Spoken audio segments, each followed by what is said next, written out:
जय हिंद दोस्तों, कैसे हैं आप लोग। आशा करता हूं आपने पुरानी वीडियो तो सुन लिए होंगे, कुछ अधिकार तो आपके दिमाग में आ भी गए होंगे। चलिए आज जानते हैं समानता का अधिकार के बारे में। सारे अनुच्छेद कैसे, कौन कौन से इसमें 14 से 18 तक फैले हुए हैं। अगर मिस कर दिया वीडियो तो फिर पछताते रह जाएंगे, क्योंकि ऐसी यूनिक क्लास आपको कहीं और देखने को नहीं मिलेगी। आप कहेंगे हर कोई तो यही बोलता है, देख लीजिएगा कि क्या यूनिकनेस आती है। हर कहीं तो आपको मिल ही जाएगा, लेकिन इंपॉर्टेंट पॉइंट अक्सर जो एग्जाम में पूछा ही जाता है उनका संग्रह है ये क्लास। ओके, जो कि भाषा IQ एकेडमी टीम के द्वारा बहुत ही जतन के साथ, मेहनत के साथ उसे बनाया गया है। तो ओके, देर ना करते हुए शुरू करते हैं आज की क्लास को। चलिए, समानता का अधिकार। अब भैया तैयार हो जाइएगा अपने समानता के अधिकार को जानने के लिए। अनुच्छेद 14 यहां से शुरू करते हैं अपने बारे में। क्या होता है अनुच्छेद 14? देखिए, जो अनुच्छेद 14 होता है यह समानता के अधिकार का मूल सिद्धांत बता रहा होता है ना।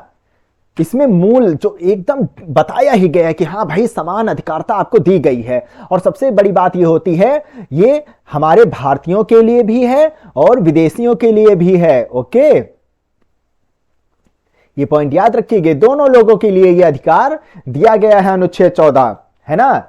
अनुच्छेद 14 जो है दोनों लोगों के लिए दिया गया। अनुच्छेद वही 15 से 18 जो होता है, ये समता के अधिकार के मूल सिद्धांत के ये विशिष्ट उदाहरणों में इन्हें शामिल किया गया है। देखेंगे आके वो कैसे कैसे आते हैं।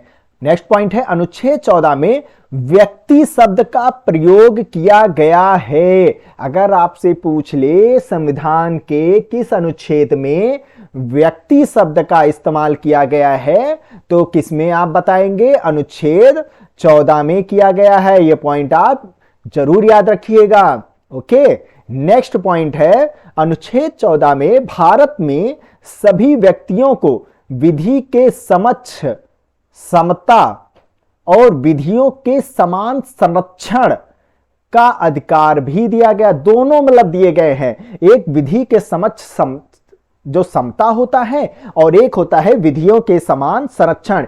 एक है ब्रिटेन से तो एक है अमेरिका से। चलिए इसके बारे में भी जान लेते हैं। जो विधि के समक्ष जो समता का अधिकार होता है, ये ब्रिटेन के संविधान से लिया गया है। प्रोफेसर डाइसी एक महाराज थे, मतलब महाराज नहीं, महानुभाव थे।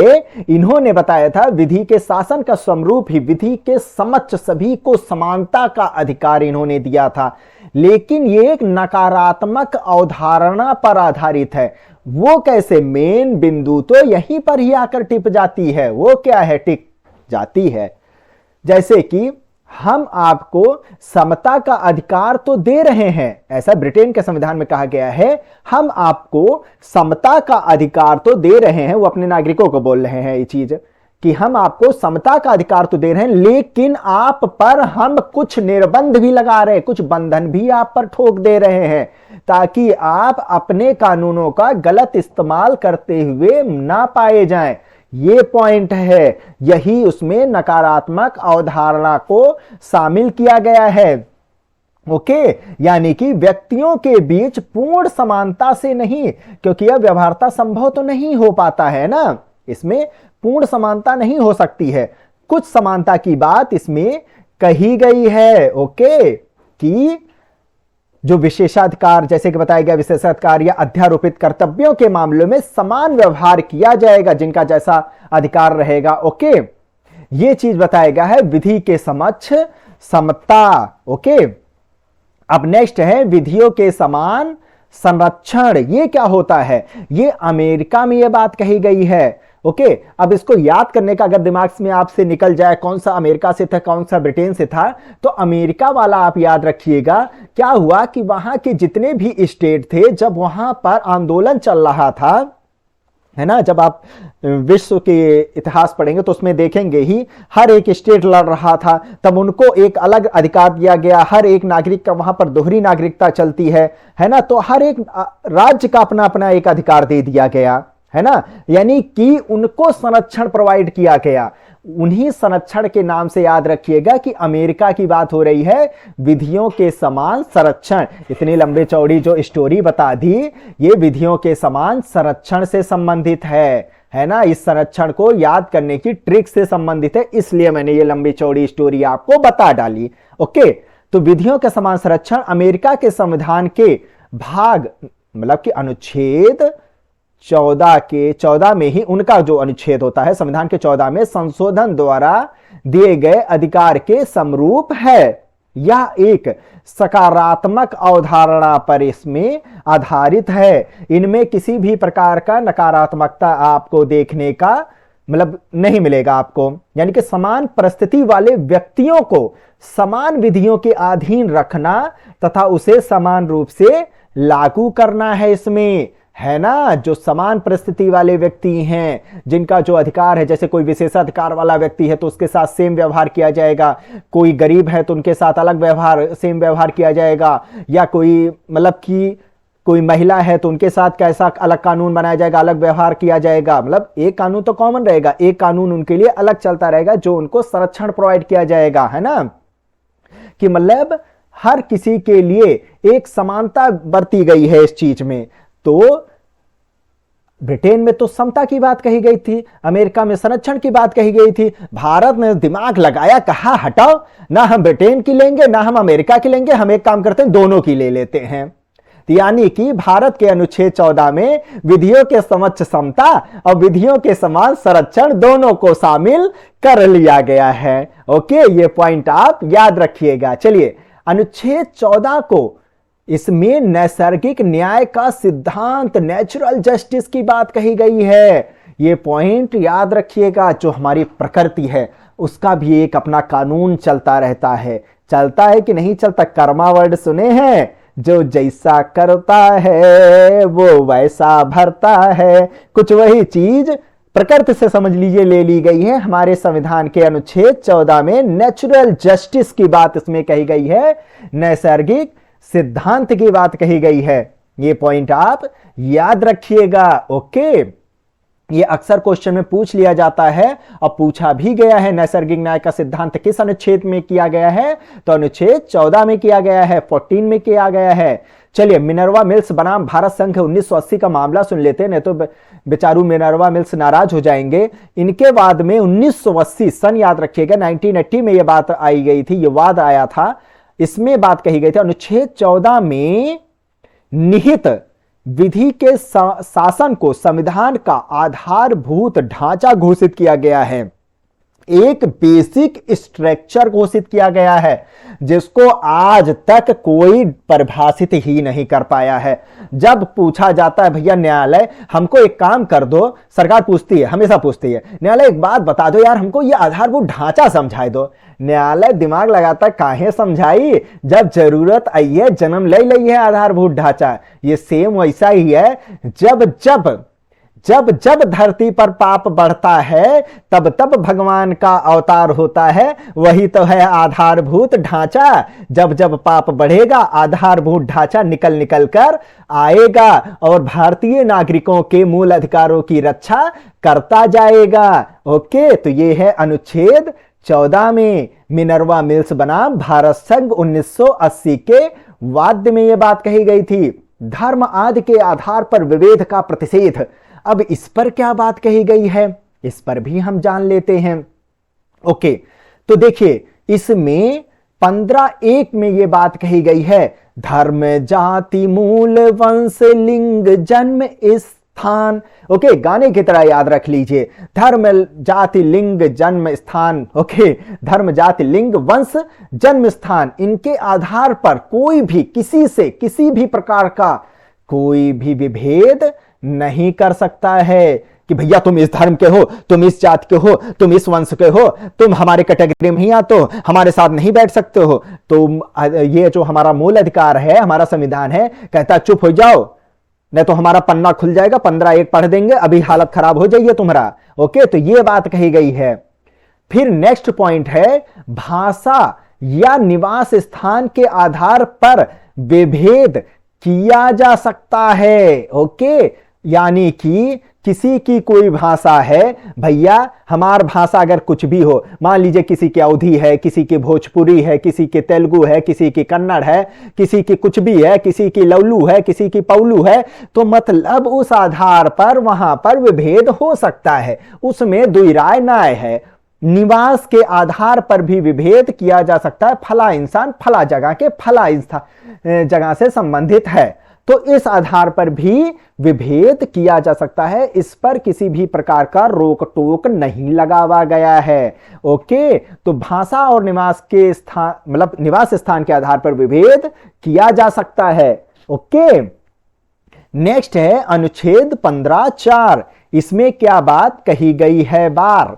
ओके, राज्य को निम्न के संबंध विशेष उपबंध करने की शक्ति का प्रावधान किया गया है। 15(4) बहुत ज्यादा इंपॉर्टेंट है, इसीलिए मैंने इस अनुच्छेद को यहां पर मेंशन किया है। बाकी आपको पीएचडी करना है तो भाई किताब उठा के पढ़ लीजिए, मोटी मोटी किताबें हैं, कोई काम का नहीं है, पढ़ लेंगे वैसे ही रहेगा फिर। ओके, 15(4) पढ़ लीजिए, बहुत काम की है। सामाजिक और राज्य को, यह पॉइंट याद कर लीजिएगा, राज्य को कुछ अधिकार दिए गए हैं, उपबंधों की शक्ति का प्रदान किया गया है।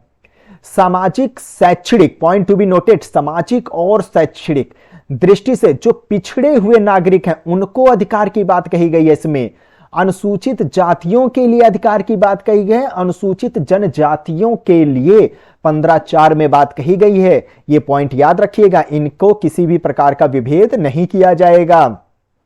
नेक्स्ट अनुच्छेद 15(5). इसमें क्या बात कही गई, यह भी अनुच्छेद बहुत ज्यादा इंपॉर्टेंट है, अक्सर एग्जाम में पूछ लेता है।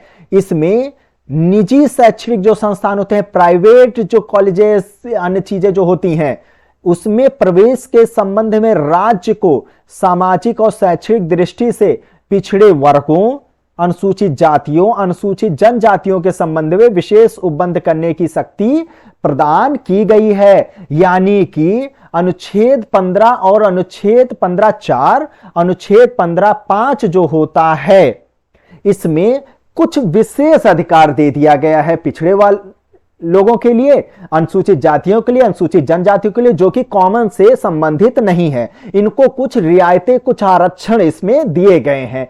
यह पॉइंट है सरल शब्दों में। प्राइवेट की बात आ जाए तो अनुच्छेद 15(5) में वो बात कही गई है। निजी मतलब कि और सरकारी सामाजिक वाले की बात आ जाए, सरकारी कॉलेजों इन सब की बात आ जाए, तो या सरकारी कोई प्रतिष्ठान हो गए या जो पब्लिक प्लेस हो गया, उनकी बात आ जाए तो 15(4) वहां पर वर्क कर रहा होता है। तो यहां पर इन लोगों को कुछ विशेष रियायतें दी गई हैं। समझ में आवा कि ना आवा। ओके, इसको ऐसे ट्रिक की तरह याद कर लीजिए, 5 से 5, 5 से प्राइवेट, 5 से 5, 5 से प्राइवेट याद कर लीजिएगा 15(5). ओके, नेक्स्ट है अवसर की समानता। भैया तैयार हो जाइए, वैकेंसी आने वाली है, सभी को समान अधिकार मिलने वाला है। कुछ वही बात है अनुच्छेद 16 में। ओके, 16 में यही चीज बताई गई है, लोक नियोजन में अवसर की समानता के प्रत्याभूत प्रदान की गई है। ये नहीं कहा जाएगा कि भैया तुम्हारा, हम तुमको इस जाति धर्म ये कुछ भी हो, मैं तुमको इसमें क्या कहा जाता है शामिल नहीं करूंगा या एग्जाम आपको देने नहीं दूंगा, ऐसा कुछ भी नहीं है। लोक नियोजन, हर किसी को नौकरी पाने का अधिकार है, बस कुछ एलिजिबिलिटी क्राइटेरिया होनी चाहिए भैया। ऐसा नहीं फेल वाला भी आकर कह दे भैया हम तो फेल हैं, हमको जॉब दे दो, तो कहां से जॉब मिल पाई है ये बताओ भाई। तो कुछ एलिजिबिलिटी अलग चलती ही है, बाकी सबको अधिकार दिया गया है। अगर वो उस दायरे में आ रहे हैं तो उनको जॉब मिलना है। ओके, तो वो अनुच्छेद 16 में कहा गया है। इसमें एक बहुत इंपॉर्टेंट वाद याद रखिए, मंडल आयोग का मामला था, इंदिरा साहनी बनाम भारत संघ का मामला मोस्ट इंपॉर्टेंट है। अनुच्छेद 16(4) पर एक प्रमुख वाद आया, जिसके अनुसार पिछड़े वर्गों के लिए, ओबीसी के लिए जो होता है 27% आरक्षण को वैध कर दिया गया था। मोस्ट इंपॉर्टेंट पॉइंट, क्वेश्चन अक्सर पूछ लिया जाता है, इंदिरा साहनी बनाम भारत संघ के मामले में किस मतलब वर्ग के लिए आरक्षण की बात कही गई थी, कितने प्रतिशत आरक्षण की बात कही गई थी, किस अनुच्छेद में यह बात कही गई थी, तो अनुच्छेद 16(4), 27% आरक्षण ओबीसी के लिए मंडल आयोग का मामला था। ओके, याद रहेगा ये चीज आप लोगों को। नेक्स्ट है अनुच्छेद 16(4) का, ई का होता है 16(4) का 77वां संविधान संशोधन अधिनियम चल रहा था सन 1995 में। सन भी याद रखिएगा, बहुत इंपॉर्टेंट होता है, 77/7/95 ओके द्वारा जोड़ा गया था 16(4) का। इसमें ये भैया का और आए के घुस गए, पता नहीं इनको क्या मची थी कि ये अंदर आ ही गए 16(4) का। ये 77वें संविधान संशोधन के तहत आए, जिसके मतलब जिसमें राज्य अनुसूचित जातियों, जनजातियों के लिए प्रोन्नति में आरक्षण की व्यवस्था की गई, जो कि बहुत अच्छी बात है। अनुसूचित जातियों और जनजातियों के लिए प्रोन्नति में आरक्षण की बात की गई, इनको एक अलग आरक्षण की इसमें बात दी गई थी। ओके, नेक्स्ट है अनुच्छेद 16(5). इसमें क्या बात कही गई है? धर्म के आधार पर विभेद की अनुमति राज्य को देता है। ओके, इसमें मतलब कि धर्म के आधार पर ये कहता है विभेद की अनुमति राज्य को दे रहा होता है, कि मतलब क्या कहा जाता है कि कैसा किसके लिए क्राइटेरिया उपलब्ध होगा, उस चीज को है। इसमें ज्यादा डिटेल में घुसने की आपको जरूरत नहीं, क्योंकि उतना नहीं पूछा जाएगा। जितना पूछा जाएगा आप उतना ही समझ लीजिए, पीएचडी करने की कोई जरूरत नहीं है। तो इतना याद हो गया आपको। नेक्स्ट है 17, अनटचेबिलिटी, अस्पृश्यता। ये नहीं कि कोई किसी ने आपको नीची जात वालों ने छू दिया तो आप कहें कि अरे ये कैसे छू दिया। आहा, संविधान रोक देगा वहीं पर। भाई इंसान ही तो है वो, कौन सा भैया उसको भगवान ने अलग बना दिया है? 2 आंख, 2 कान, 1 नाक, 2 पैर, 2 हाथ तो उसको भी है, तुम्हारे भी है। तो काहे अस्पृश्यता बीच में ठोक दिए हो भाई, है ना? तो अनुच्छेद 17 में संविधान कहता है हम अस्पृश्यता को खत्म करते हैं। इसमें एक कानून याद रखिएगा, अस्पृश्यता अपराध अधिनियम। ये किस सन में आया था? 1955 में। इसका बस ये सन याद रखिएगा। 1976 में इसमें संशोधन किया गया 1955 में, और इसका नाम सिविल अधिकार संरक्षण अधिनियम 1955 कर दिया गया फिर बाद में। ओके, सिविल अधिकार संरक्षण अधिनियम, ये पॉइंट याद रखिएगा। ये इसको बाद में कर दिया गया था 1976 में, इसमें संशोधन करके, और इसी रूप में अब ये चल रहा है। इसमें बस इतना ही जानने लिए है। और आगे चलते हैं उपाधियों का अंत।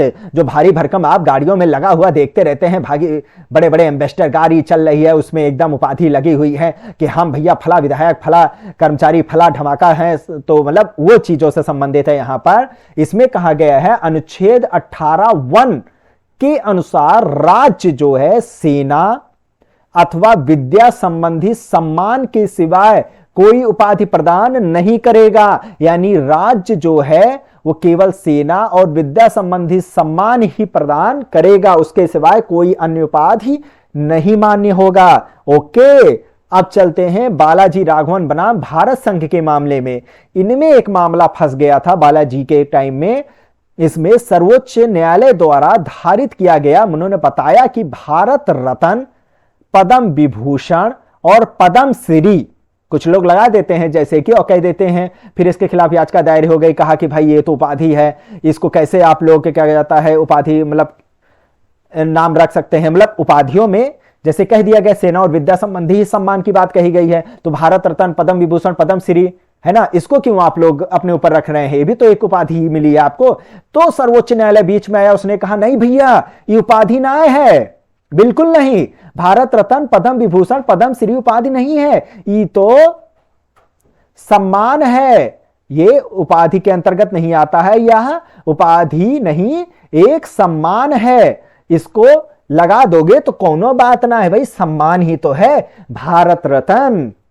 ओके, श्री एपीजे अब्दुल कलाम जी, वाह वाह वाह वाह, कितनी अच्छी बात है ये, है ना? बोल दिया तो क्या दिक्कत है भाई, कोई उपाधि तो है नहीं, ये तो एक सम्मान ही तो है। तो ये 18 में बात कही गई है।